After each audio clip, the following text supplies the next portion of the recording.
On approach to a remote town in Indonesia's Papua province, Gear down. a turboprop plane vanishes. Trigana 267, Oxable. Do you copy? We tried to think positively that there's a chance the aircraft ended up landing at a different airport with limited communication. Overseas, a search is underway for an Indonesian plane carrying more than 50 people. A treacherous climb up a steep mountain leads to the worst possible news. We'll reach the crash site. No survivors. The #1 priority is to find the black boxes. With no clues, investigators hope the damaged black boxes will solve this puzzling case. Can you turn that up? That's it.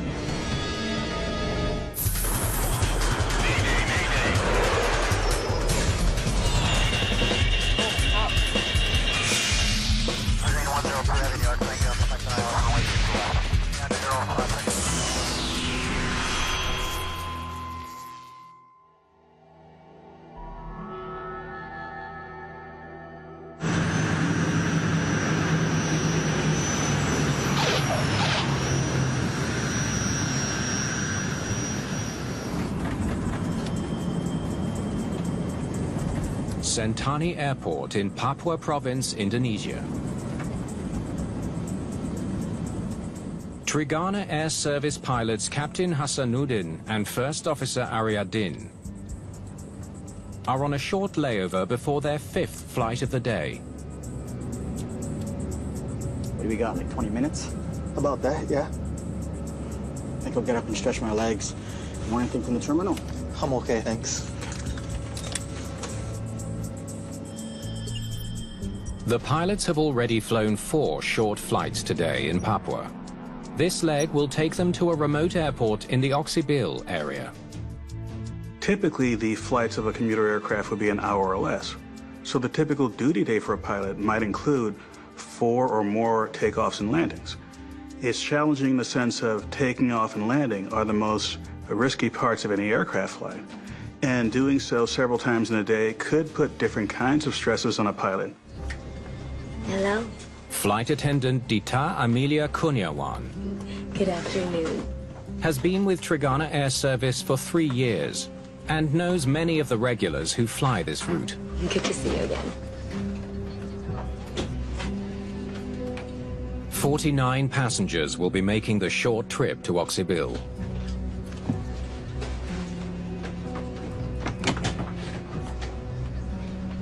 Oksibil is a very remote area.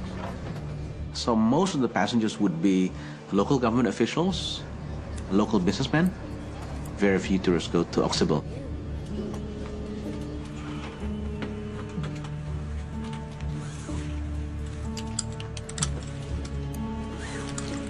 You want to switch on the way back? No, I'm good for one more leg. All set back there, Dita? Good to go. Thank you, Dita.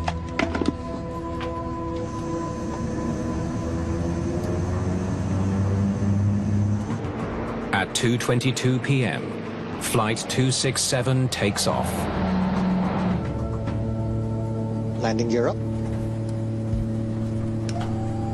Landing gears up. Flaps set to 0. Flaps 0. The flight to Oksibil takes 40 minutes. The estimated arrival time is 3:04 p.m. We're at 2,000 feet. Want to turn on the autopilot? Autopilot engaged. The pilots are flying an ATR 42-300, a twin turboprop short-haul aircraft. The ATR-42 is a medium-capacity commuter-type aircraft. They're popular because they can get into smaller airports, places where you can't really get an airplane that's a 737 or 747 size into and out of the airport.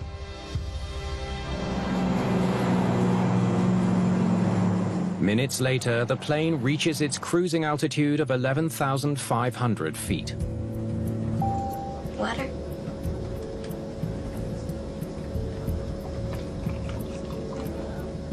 The flight is so short, We'll call Oxybo.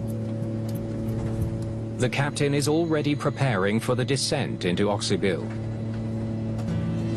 Oxybo, Trigana 267. Trigana 267, Oxbow, copy.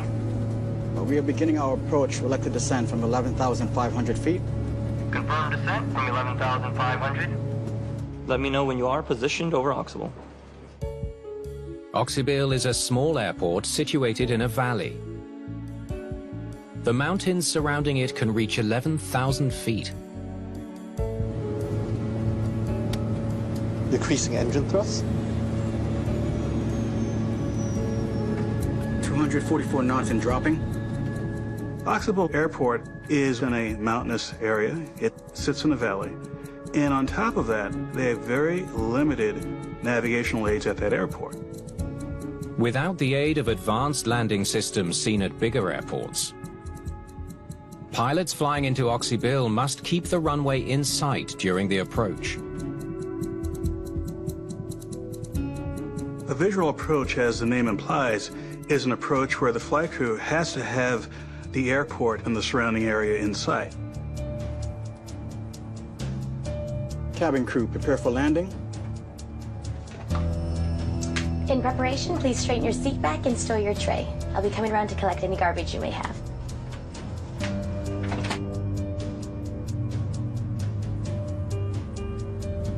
Big plans with the family?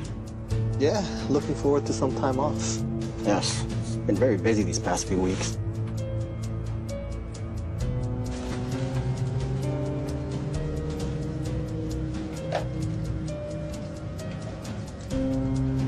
Flaps 15.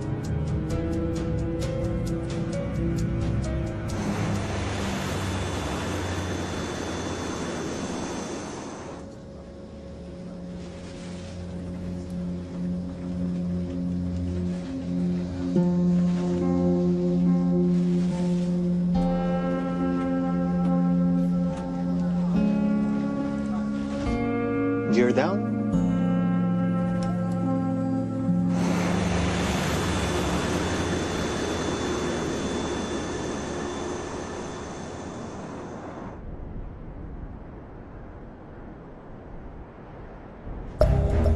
Wings Air 1250. Confirm descent from 12,000. Report when you are positioned over Oxbow.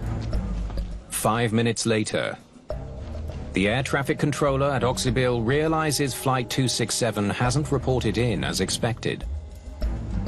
Trigana 267, Oxbow. Do you copy? Trigana 267, Oxbow. Do you copy?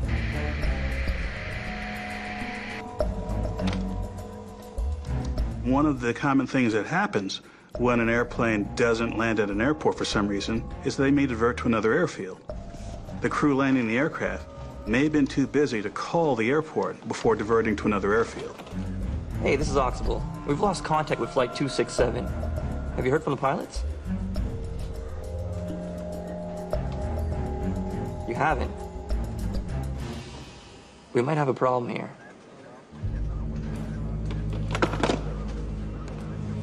Word of the missing plane travels fast. Overseas, a search is underway for an Indonesian plane carrying more than 50 people. The flight lost contact today over a remote area of the country. As the news spreads, investigators with Indonesia's National Transportation Safety Committee, the KNKT, fear the worst.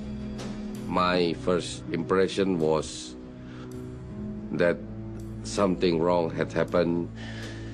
Not looking good. Well, maybe they just diverted and haven't checked in yet. We tried to keep thinking positively that there's a chance the aircraft suffered from some damage and ended up landing at a different airport with limited communication. A search and rescue team is assembled, consisting of Army soldiers and search and rescue personnel.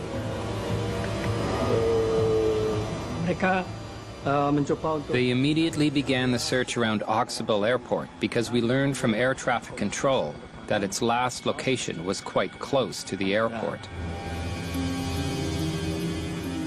Flight 267 was only 15 miles from Oxybil Airport when it last checked in with air traffic control.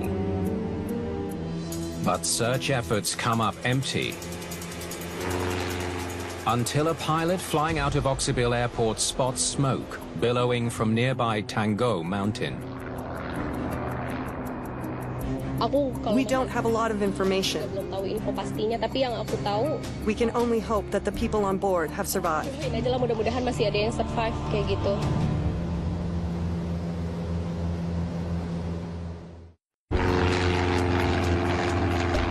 The day after, a pilot reports seeing smoke in the mountains surrounding Oxybil, Indonesia.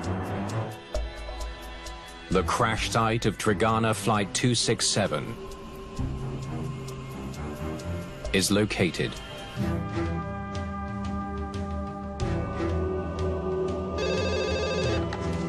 Yeah. 140 degrees, 29 minutes, 51.18 seconds east. Okay, got it. Thank you.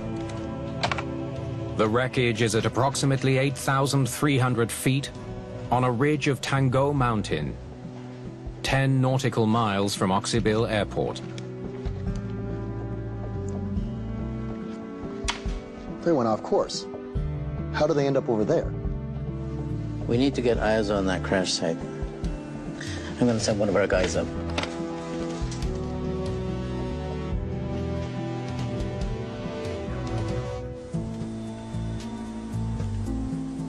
A search and rescue team takes a KNKT investigator to the crash site. At over 4,000 feet above ground level, there are no roads, runways, or clearings. The only way to get to the crash site is on foot. To reach the area, the team had to walk for about 4 and 5 hours. They have to climb, and it's quite steep with the dense vegetation. It's quite hard to get to the site. After climbing for 5 hours, the team finally reaches the crash site. A field of debris stretches through Tango's thick forest.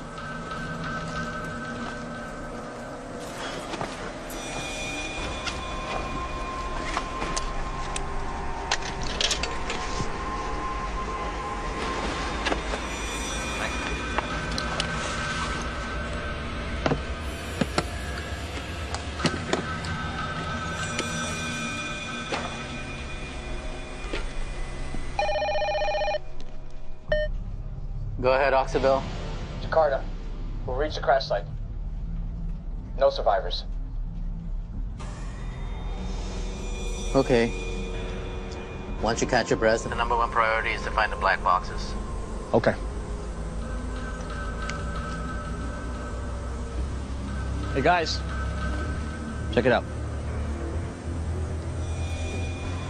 We're looking for the FDR and the CVR. Because of the remote location, bringing much of the wreckage down from the mountain will be impossible. So the investigator at the scene must document as much as he can and send photos back to headquarters.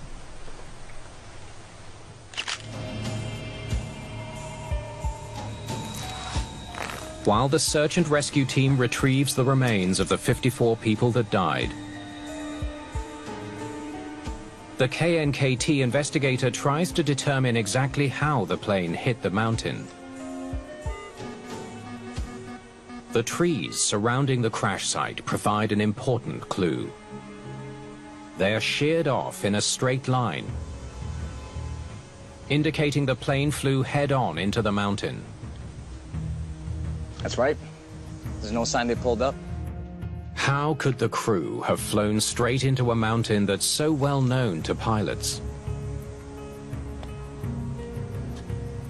The investigation team's top priority will be to figure out what was happening in the cockpit at the time of the crash.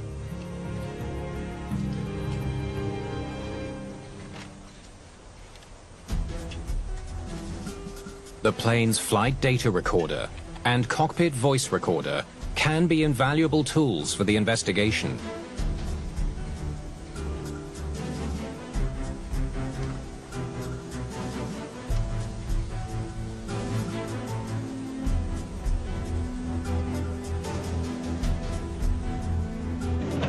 The damaged black boxes are shipped out for analysis.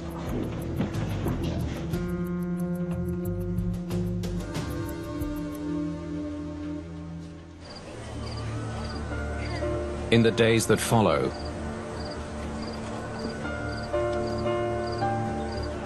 family members mourn while they wait for the recovery of loved ones.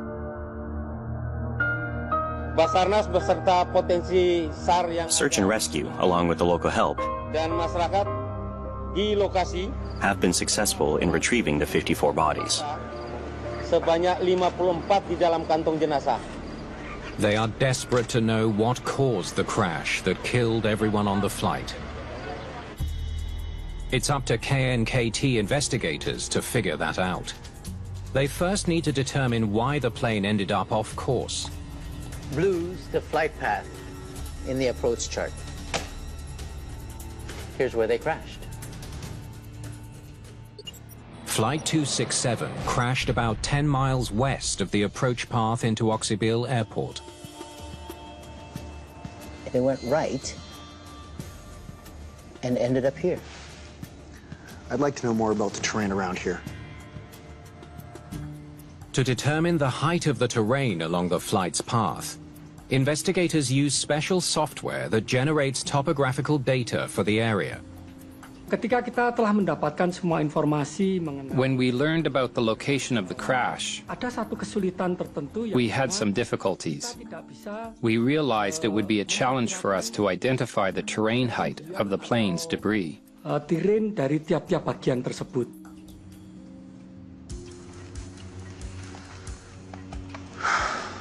The topographical map reveals that the pilots were flying a treacherous route. They were surrounded by mountains as high as 9,000 feet. Why didn't they fly above them? Investigators wonder if there was a mechanical problem with the plane that caused it to plow into a mountain. Maybe the FDR can tell us. Certainly, there would have been something in the flight data recorder that may have given an indication that some system on the aircraft wasn't operating as it should have. When the recovered flight data arrives, Nakayo and Wibowo are eager to get their first look at how the plane was functioning at the time of the crash. Wait a minute.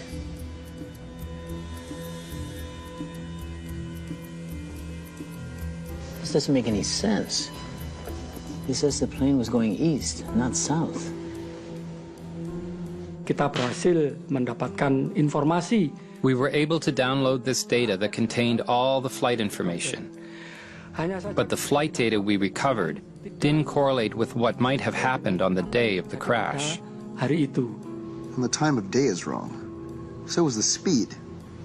The flight data was not from the day of the accident. Jejak penerbangan pada hari itu. Digging even deeper into the data, the investigators come to a disturbing realization. The recorder wasn't working at the time of the crash. Useless. We found that the FDR had been experiencing several problems since 2012. It has been installed to an aircraft and found fault and then offloaded, went to the shop for repair, back again to the aircraft. The malfunctioning FDR had no connection to the accident, making it much harder for Nakayo and Wibowo to figure out what caused it. Investigators still don't know why Flight 267 slammed into the side of a mountain. In the Indonesian province of Papua, the families of the 54 people on board Trigana Flight 267 lay their loved ones to rest, including flight attendant Dita Amelia Kurniawan. Overcome by grief, they want answers as to what happened. Authorities have released new pictures showing the wreckage from the Indonesian passenger plane that crashed in the country's remote eastern region over the weekend. KNKT investigators are facing intense pressure to determine why Flight 267 crashed. Without recorded flight data, the plane's cockpit voice recorder is investigators' last hope to learn what was happening in the air at the time of the crash. They would be able to understand what was said to and from air traffic control, and they can also understand any kind of communication, formal or informal, that was taking place within the cockpit. That can be a huge indicator of something going wrong with that flight.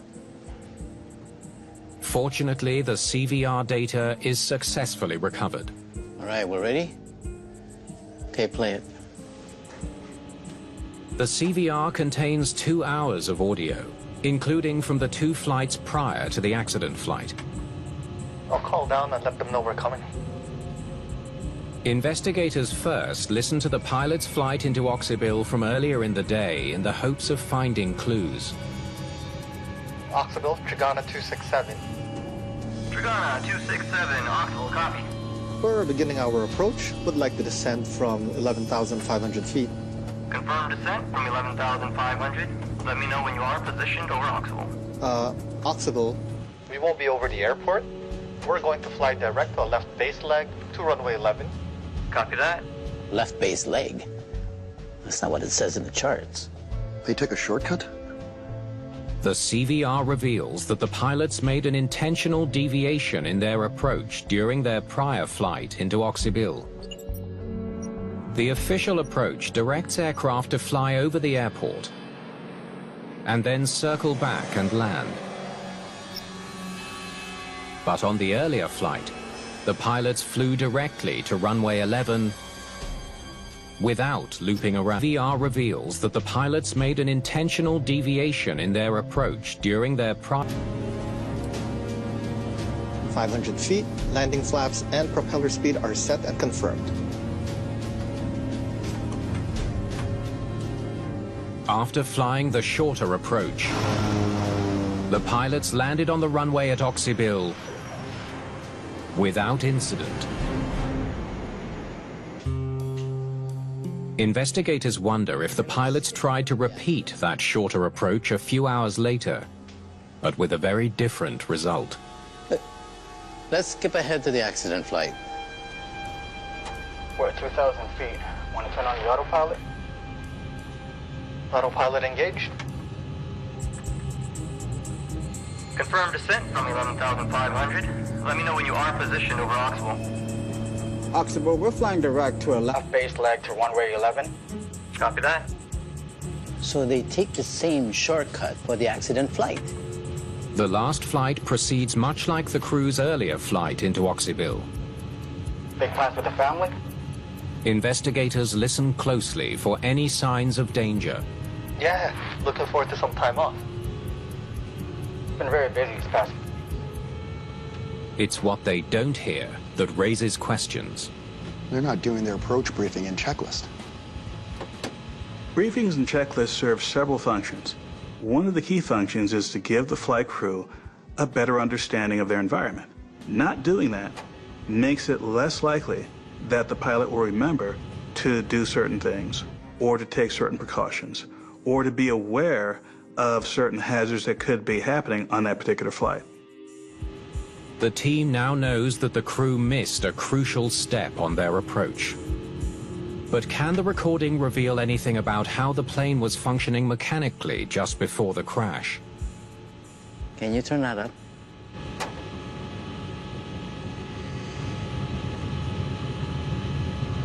Picking up anything with the engines? Suara mesin. We try to analyze the sound of the engine. Flaps 15. Gear down. Bahkan suara propeller. Based on the frequency and amplitude of the sound of the propeller, amplitudonya atau besarannya, we concluded that the engine and propeller were both in good shape. Kita bisa menyimpulkan bahwa mesin dan propeller dalam keadaan nothing unusual. On the last phase of the flight, the CVR recorded that the condition in the cockpit was normal. While listening to the final moments of the crash, investigators make a baffling discovery.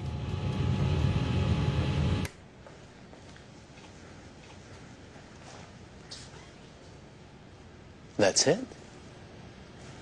Normally, at the last second of the flight, the pilot would have been scream or do something. It happened so fast. Sounds like they didn't even see the mountain.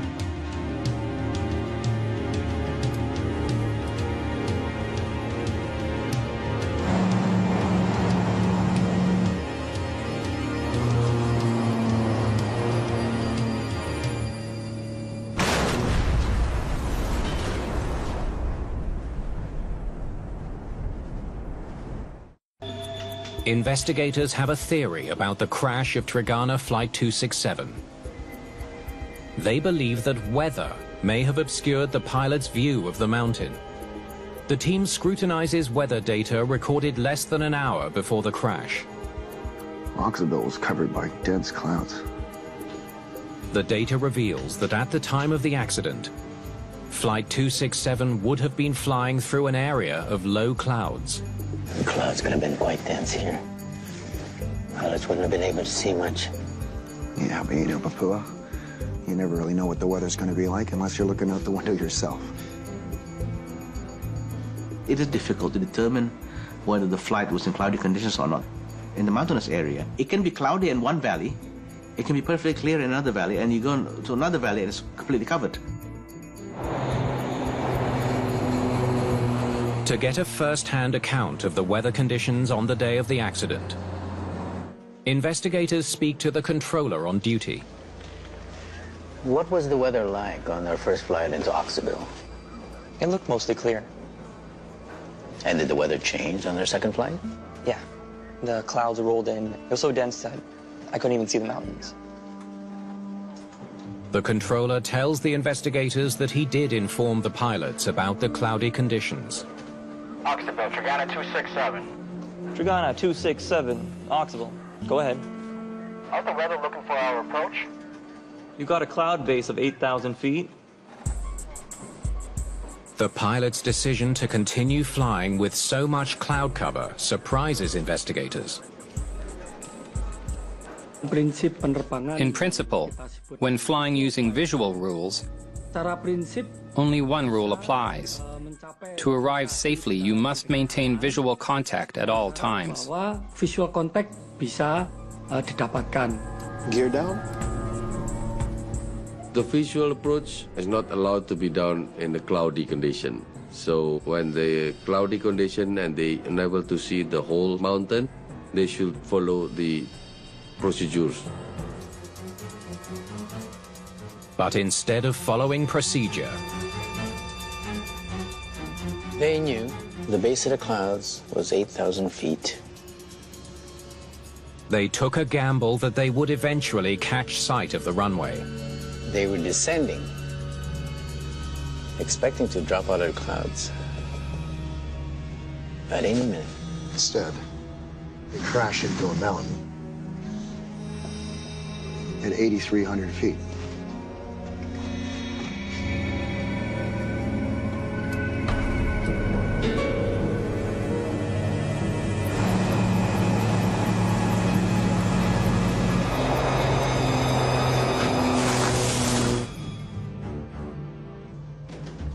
We still don't know why they didn't know they were in the path of a mountain.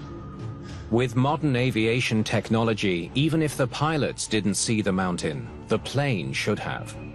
So why didn't they know they were heading straight into one?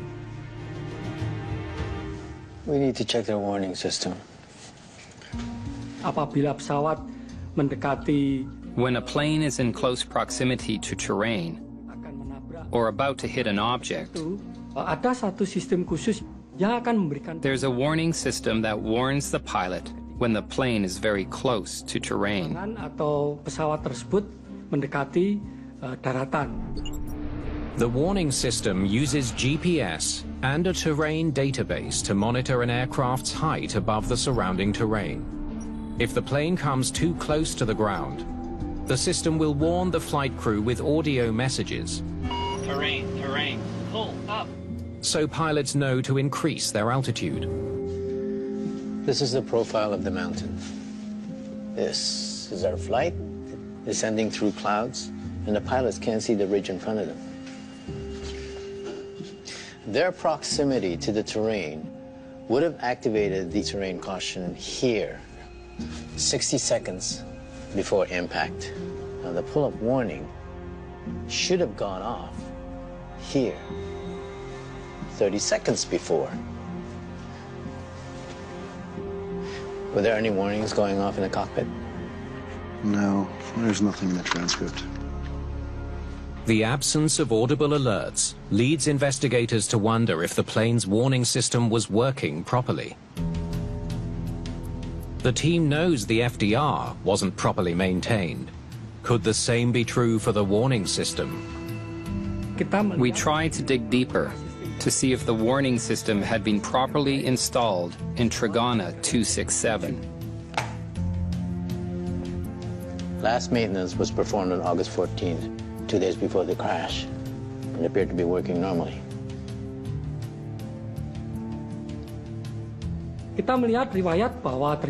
When we looked into the maintenance record, we did not find any significant mention of something broken in the warning system.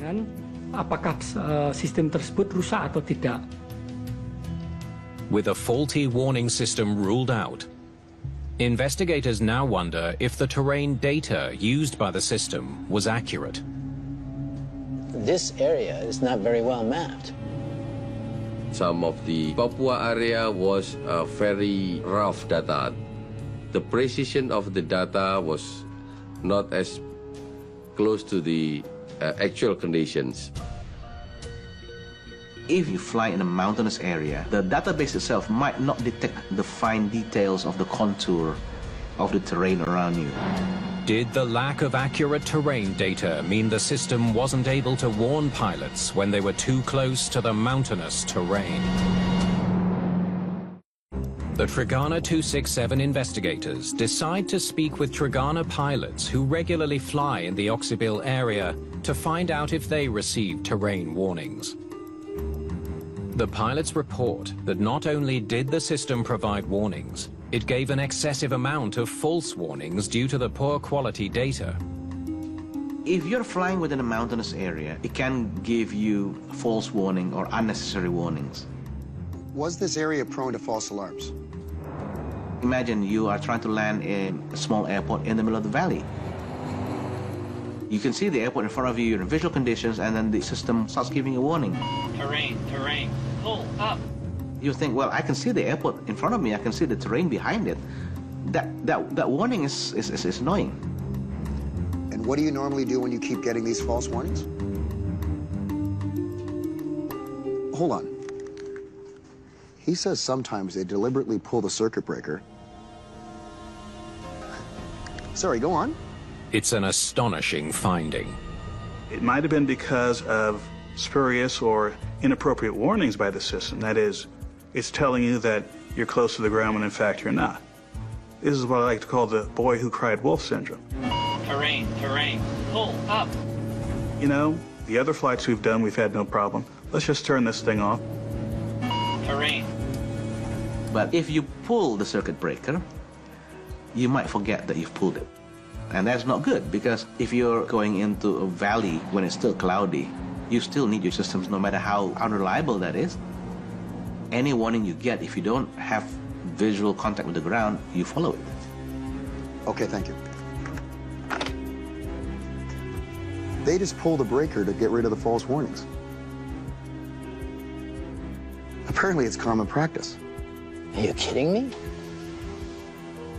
This revelation leads investigators to ask themselves a difficult question. Did Flight 267 lack terrain warnings? Because the pilots intentionally turned the system off. Both the captain and the first officer were very experienced. In fact, I think these pilots are much more experienced than the average turboprop pilot. We reached cruising altitude 11,500. Is it possible the pilots were overconfident because they had flown this route so often? We also asking questions to some pilots, particularly pilots that had experience flying with these two accident pilots. Will you excuse me? I now have a pilot on the line that says he's personally seen Captain Hassanoon pulling the circuit breaker. We found some information that some co-pilots flying with the captain knew that captain had the habit to inactivate the system. Decreasing engine thrust. Terrain. Pull up. Terrain. Overconfidence and complacency are two of the issues that are common in aviation. And what it leads to is certain equipment could be turned off because the pilots think that their experience in other aspects of flight will more than compensate. Terrain. Yeah. When a flight crew operates deliberately with an aircraft that's not fully capable, they're increasing the risk of that flight.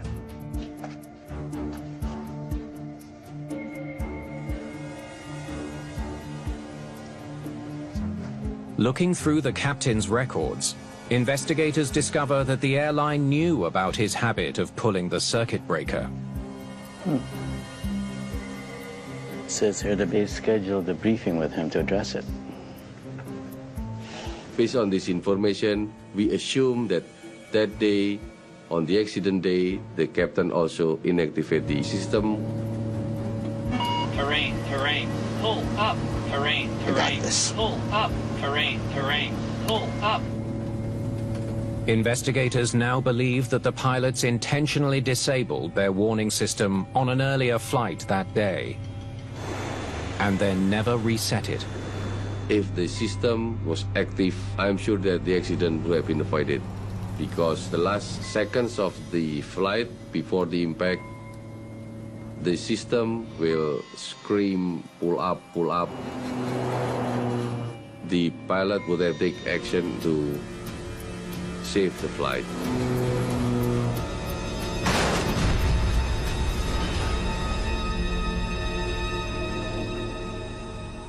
No wreckage relating to the warning system is recovered from the crash site. Investigators can't know for sure if the circuit breaker had been pulled.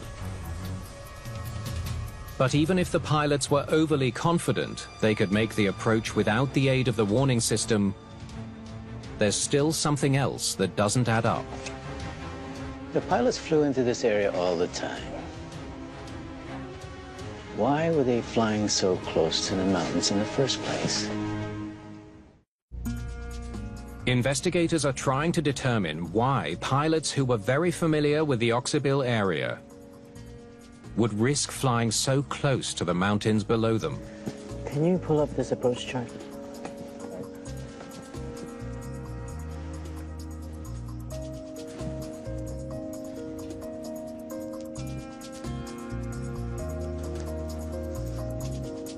A diagram in the corner of the approach chart informs pilots about the safe minimum altitudes in areas surrounding the approach path. The approach chart says the minimum safe altitude in this area is 8,000 feet. Flight 267 crashed at 8,300 feet. They were adhering strictly to the information that was there in the approach chart, but the information was wrong. And that wrong information put them at risk for colliding with terrain.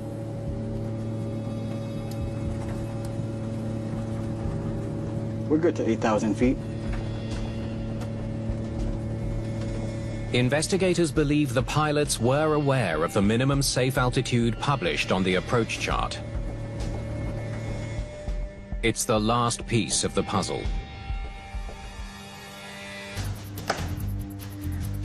The crew thinks they're safe down to 8,000 feet.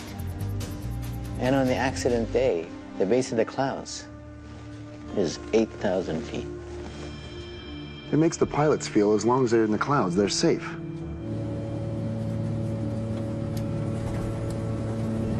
Decreasing engine thrust. 244 knots and dropping. Cabin crew prepare for landing.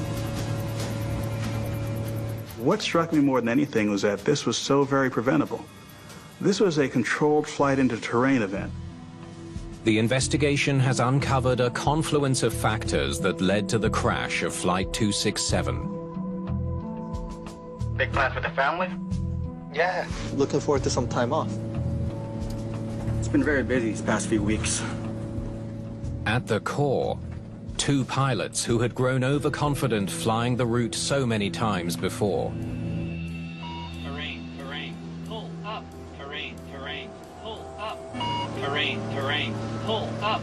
Terrain, terrain, I got this. Pull up. Terrain, terrain.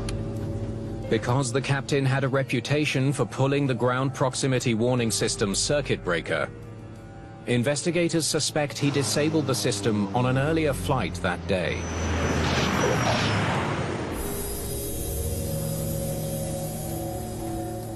Then, on the last flight into Oxybil, We're beginning our approach. Would like to descend from 11,500 feet. Confirm descent from 11,500. Let me know when you are positioned over Oxybil.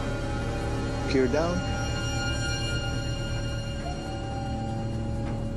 the pilots failed to do their approach briefing or safety checks and relied on faulty approach charts.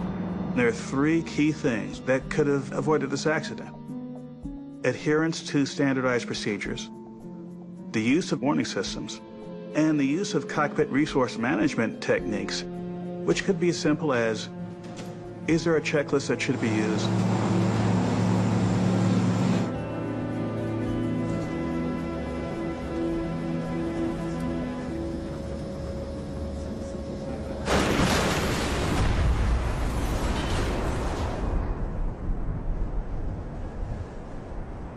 Three very clear areas where any one of them would have prevented this accident. None of them happened.